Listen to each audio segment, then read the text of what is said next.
It was one of those brutally hot days when the sun felt like a personal enemy. I was in the middle of my usual grind, buried under a beat-up pickup truck at my small garage on the edge of town. Sweat dripped down my face as I tightened a stubborn bolt, wishing I could afford a decent air conditioner. Life hadn't been kind lately, but I wasn't one to complain. You fix what's broken, even if that's your own life.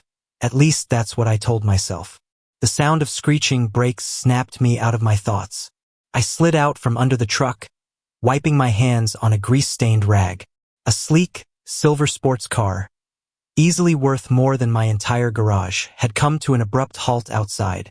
Smoke billowed from under its hood, and the driver, a young woman, stepped out, looking flustered and out of place against the dusty backdrop of my shop.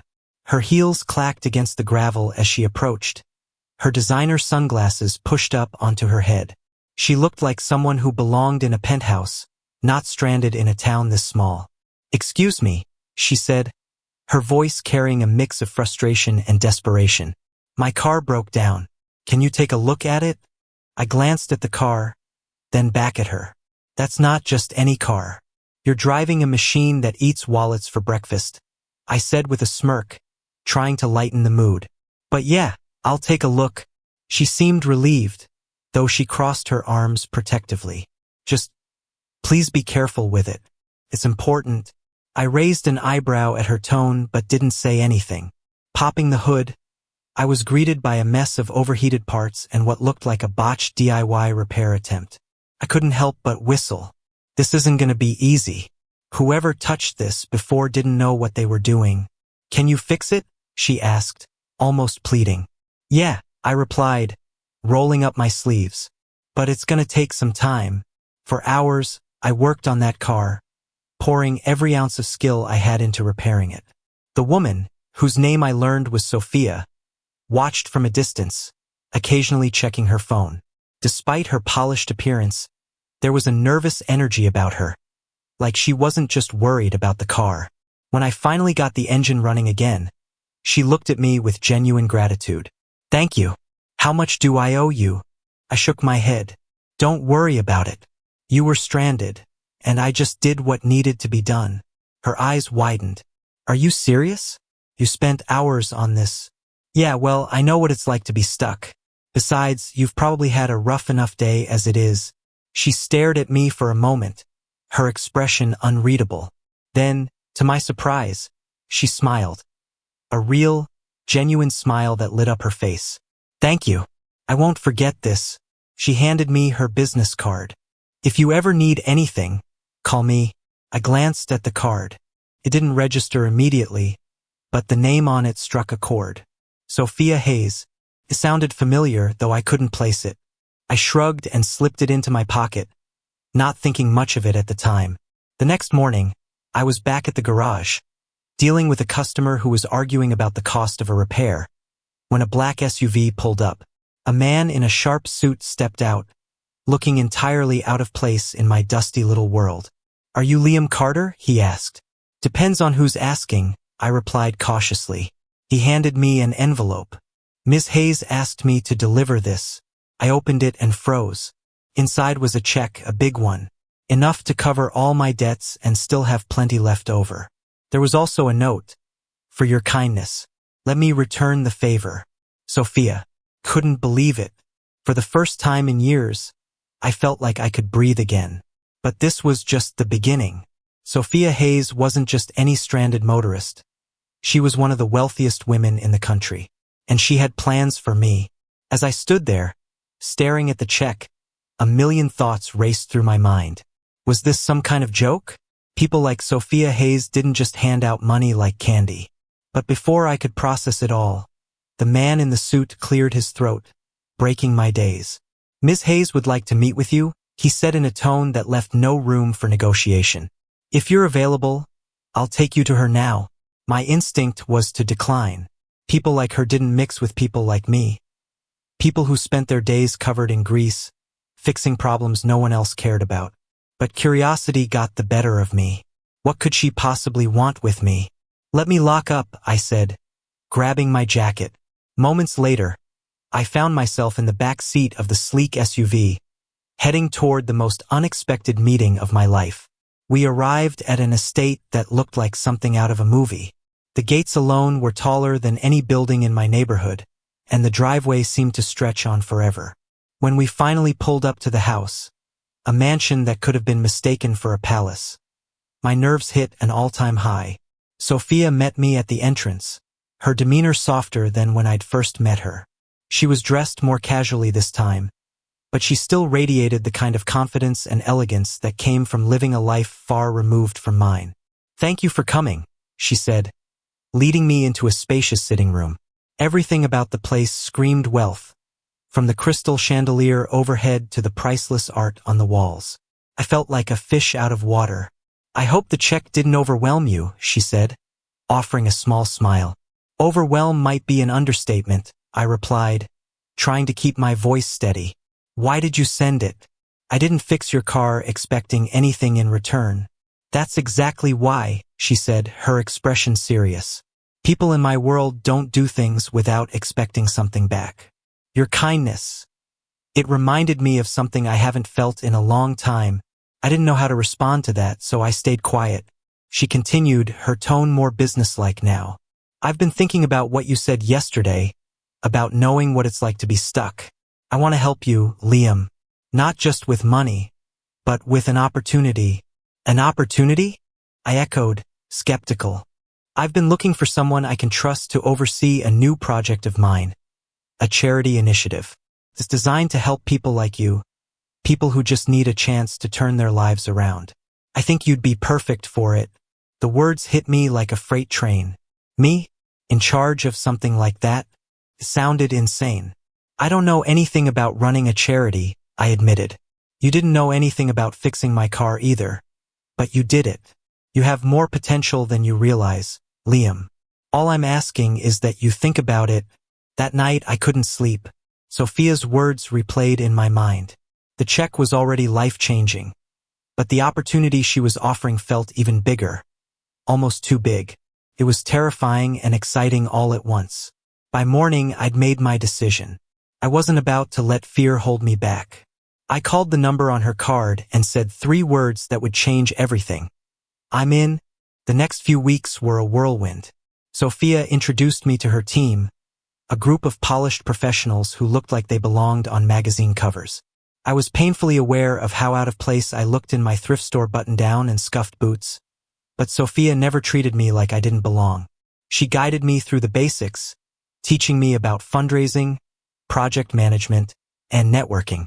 It was overwhelming, but every time I doubted myself, she was there, reminding me why she'd chosen me in the first place. One night, after a particularly grueling day, we sat in her study, going over plans. "Why are you doing this?" I asked, unable to contain my curiosity any longer. She hesitated, her gaze distant.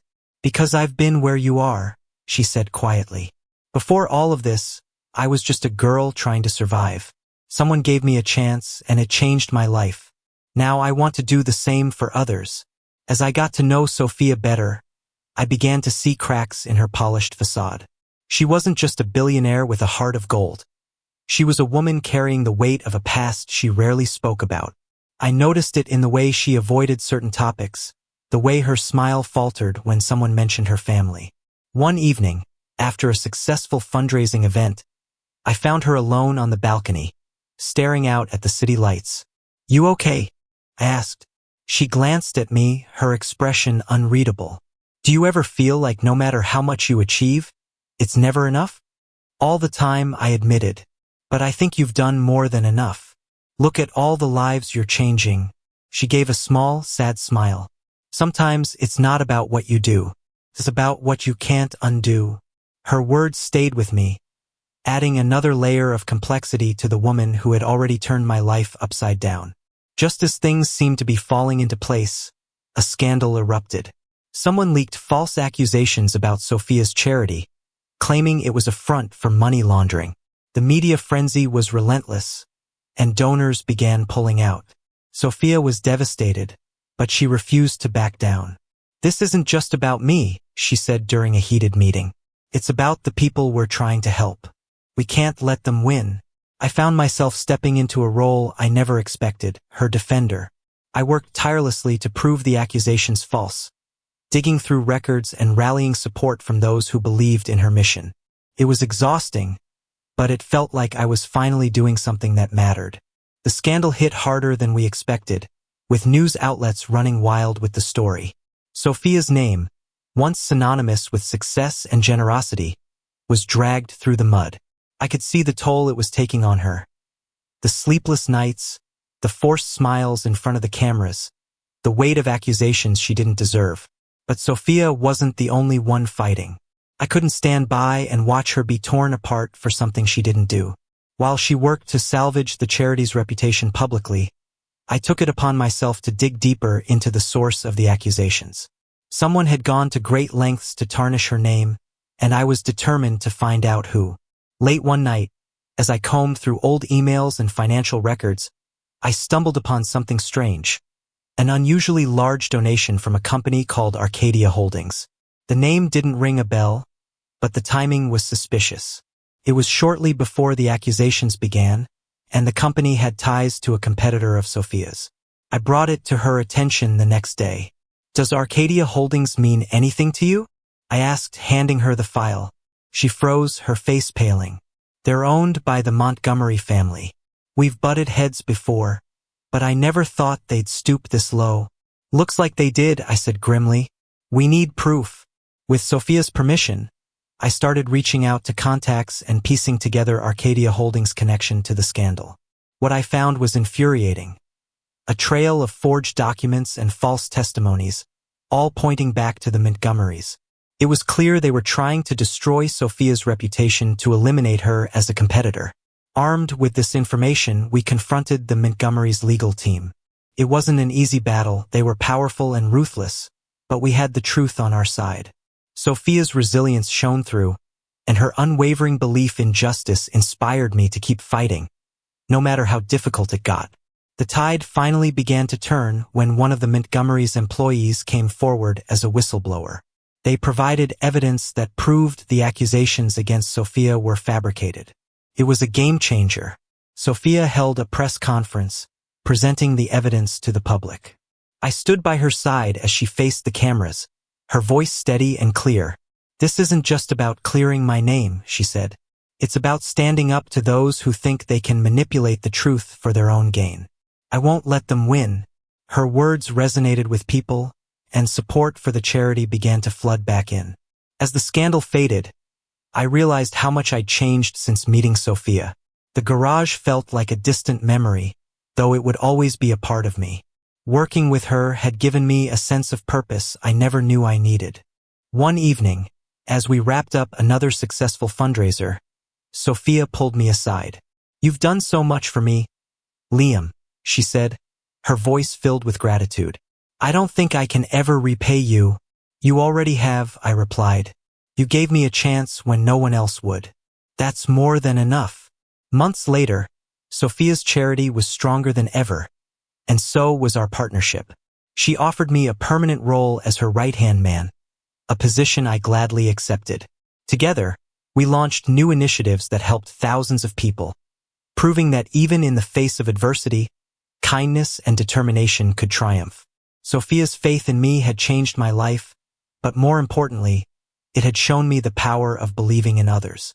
And as I stood on the stage at our latest event, addressing a crowd of supporters, I couldn't help but think back to that hot day in my garage when a broken-down car brought us together. Despite the victory over the Montgomerys, Sophia seemed more guarded than ever. I noticed her retreating into herself when the cameras were gone and the crowds had dispersed. It was clear she was still carrying the weight of something unresolved. One evening, as we reviewed plans for an upcoming initiative, she suddenly asked, "Liam, do you ever feel like you don't deserve the good things that happen to you?" Her question caught me off guard. "Sometimes," I admitted, "but I try to remind myself that everyone's fighting battles no one else can see. We all deserve a little kindness." She nodded but didn't elaborate. I didn't press her, but I knew there was more to her story than she was letting on. A week later, Sophia's carefully controlled world was shaken when a man showed up at her office. He was older, with sharp features and a hard look in his eyes. Sophia's reaction was immediate. She went pale, her hands trembling as she gripped the edge of her desk. "Liam, could you give us a moment?" she said, her voice strained. Reluctantly, I left the room, but I couldn't shake the feeling that something was terribly wrong. When I returned hours later, Sophia was gone, and her assistant told me she'd canceled all her appointments for the day. Over the next few days, Sophia avoided me, throwing herself into work and brushing off any questions about the man. Frustrated and worried, I decided to do some digging of my own. What I found was shocking. The man was Victor Hayes, Sophia's estranged father, a powerful businessman with a notorious reputation. I confronted her about it that evening. "Why didn't you tell me he was your father?" She looked at me, her eyes filled with pain. "Because he's not a part of my life anymore. He walked out on my family when I was a kid and left us with nothing. I had to claw my way up from the bottom because of him." "Then why is he back now?" I asked. Her jaw tightened. "Because he wants something. He always does." Victor's return wasn't just a personal blow. It was a threat to everything Sophia had built. He demanded that she step down from her charity, claiming it was tarnishing the family name. If she didn't comply, he threatened to expose personal secrets that could ruin her reputation. Sophia was at a crossroads. Giving in to Victor's demands would mean abandoning the people she'd worked so hard to help, but defying him could cost her everything. "You don't have to face this alone," I told her one night as we discussed her options. "We'll find a way to fight back." She looked at me, her eyes filled with gratitude and determination. "Thank you, Liam. I don't know what I'd do without you." As Victor's threats escalated, we worked tirelessly to counter his influence. Sophia's legal team uncovered documents that showed Victor's own shady dealings, which we planned to use as leverage. Meanwhile, I reached out to key supporters, rallying them to stand by Sophia no matter what. The pressure was immense, but through it all, Sophia remained strong. "I've spent my whole life trying to prove that I'm more than his daughter," she said one night. "I won't let him take that away from me." Victor's next move was his most ruthless yet. He leaked a deeply personal story about Sophia's past, twisting the truth to make her appear untrustworthy. The media pounced, and for a moment, it felt like we were losing the battle. But Sophia refused to back down. She held a press conference, addressing the rumors head-on. "Yes, I've made mistakes," she said, her voice steady despite the tears in her eyes. "But those mistakes don't define me. What defines me is how I've chosen to rise above them and help others do the same." Her honesty struck a chord with people, and support for her only grew stronger. After Sophia's heartfelt press conference, the tide began to shift again. People admired her vulnerability, and donations to the charity surged. Still, Victor wasn't done.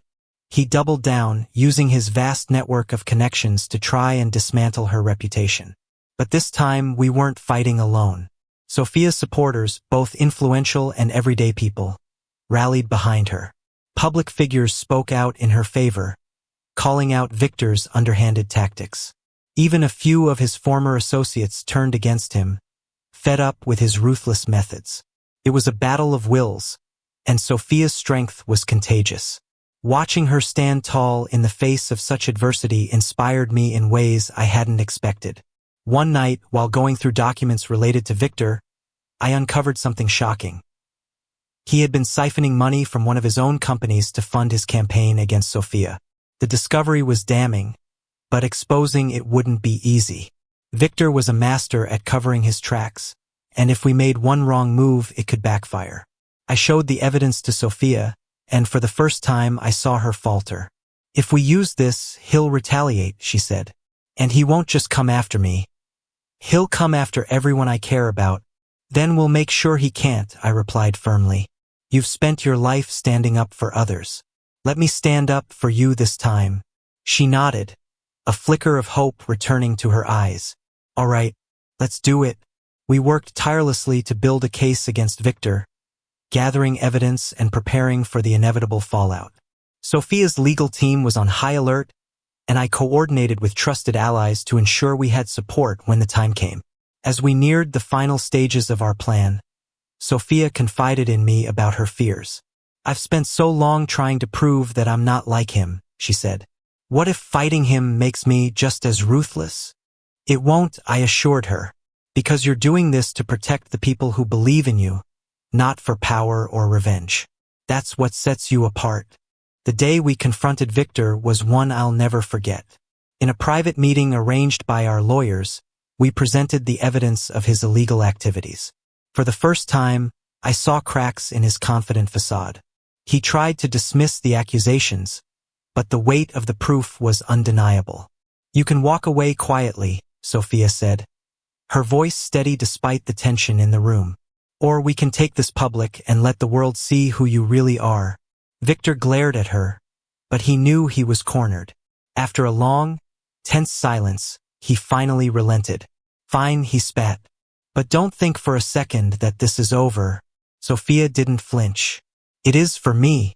Victor's withdrawal marked the end of a long and grueling battle. The media frenzy died down, and Sophia's name was cleared.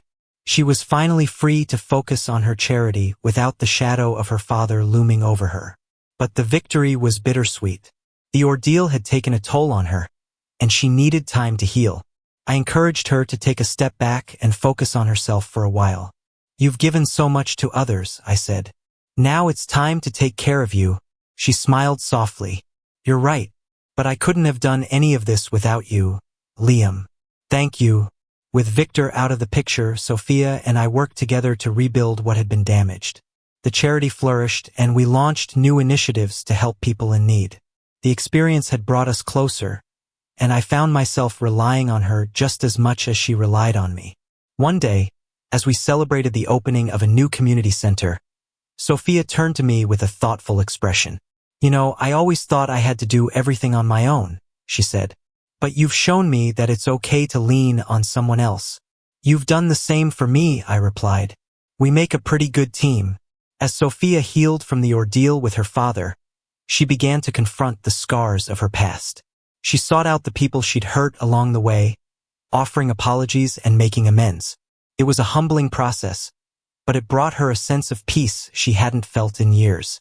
Watching her grow and change inspired me to do the same. I reached out to my estranged family, rebuilding bridges I thought were burned forever. It wasn't easy, but it was worth it. Months later, during a gala event for the charity, Sophia took the stage to announce a new initiative. She spoke about the importance of second chances and the power of kindness, her words resonating deeply with everyone in the room. As she concluded her speech, she turned to me with a smile. And none of this would have been possible without Liam Carter, the man who taught me that even in the darkest times, there's always a way forward. The applause was deafening, and I felt a lump in my throat as I joined her on stage. For the first time in my life, I felt like I was exactly where I was meant to be. Life didn't magically become perfect after everything we'd been through, but it was better. Sophia and I continued to work side by side, building a legacy that would outlast us both. The bond we'd formed was unshakable, built on trust, resilience, and a shared determination to make the world a better place.